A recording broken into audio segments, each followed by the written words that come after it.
The following video is based on a true story. Shut up! It was summertime, so I was hanging out with Anthony and Brian, our Mormon friend. We were 15 and we had nothing to do, summer, we didn't have much money. And so we had these water balloons, and so we were like, well, let's just go to the school and play this little game where like one person tries to get to the other side of the, school without getting hit by water balloons. Me and our Mormon friend Brian were up on the roof of the school throwing water balloons down at Anthony, and all of a sudden we hear this guy screaming at us. I look over and there's some gigantic lard ass with his wife and 2 kids coming home from the public pool. This humongous whale of a person starts screaming at me to get down from the roof of the school. So I got down from the roof and I look around and our Mormon friend Brian is nowhere to be seen.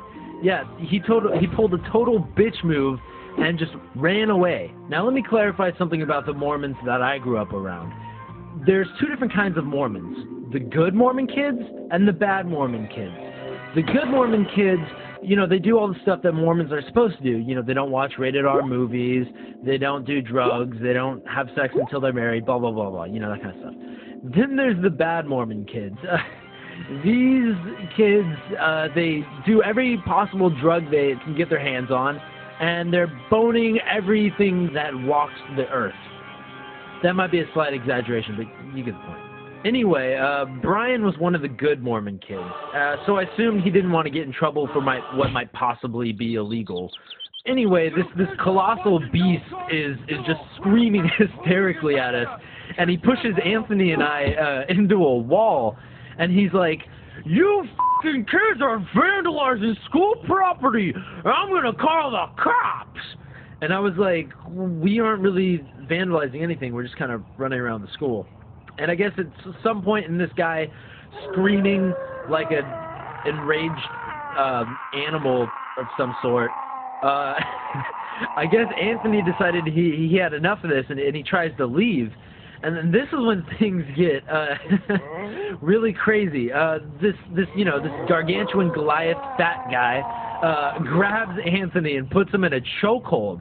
And remember, this guy's wife and 2 kids are watching this whole thing. And Anthony starts freaking out, and the guy's wife is like, "Phil, stop it!" I don't really remember the guy's name. I just kind of felt like Phil was an appropriate name for a fat-ass douchebag. No offense to anybody named Phil who wasn't fat or a douchebag. So anyway, his wife is like, "Phil, stop it!" And he's like, "Back off, Cheryl! I'll snap his neck!" Anthony's scared because some guy is about to kill him. I'm scared because I'm probably going to be the next to die. And our Mormon friend Brian was probably scared because he might get grounded and not be able to read the Book of Mormon before bed or something like that. I don't know. So luckily he didn't snap Anthony's neck just yet. He looks at me and he's like, "You guys are in big trouble. What's your name?" And usually in these cases, when you're put in these sort of situations, you give them like a fake name, like Brad Pitt or Milo Ventimiglia. How does his last name go? It's like Milo Ventimiglia. I don't know. Anyway, so of course I was scared shitless, so I gave him my full real name. Yeah, I know, really smart. And then he looks down at Anthony, who he's, still strangling, and he's like, "Okay, what's your name?" And Anthony mutters, "Bob."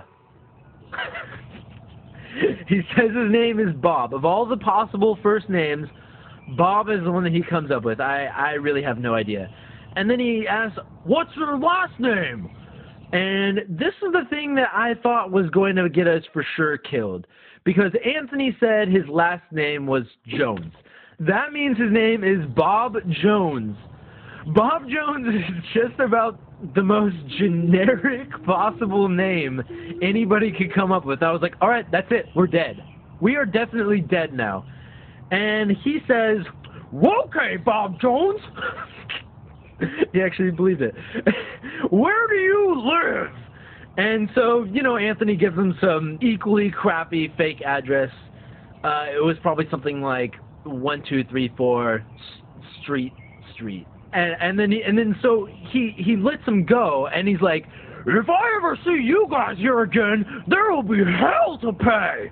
Like he's some sort of comic book villain. So Anthony and I are walking back to the house, you know, just glad we're not dead. And guess who's at the front of our house? Oh, that's right. It's our Mormon friend Brian, just chilling there like nothing happened. And, you know, normally I would have punted his stupid head right off of his body, but I was just happy to be alive, and I forgave him for being such an insufferable pussy. Plus, he offered to buy us milkshakes afterwards, so that was pretty cool.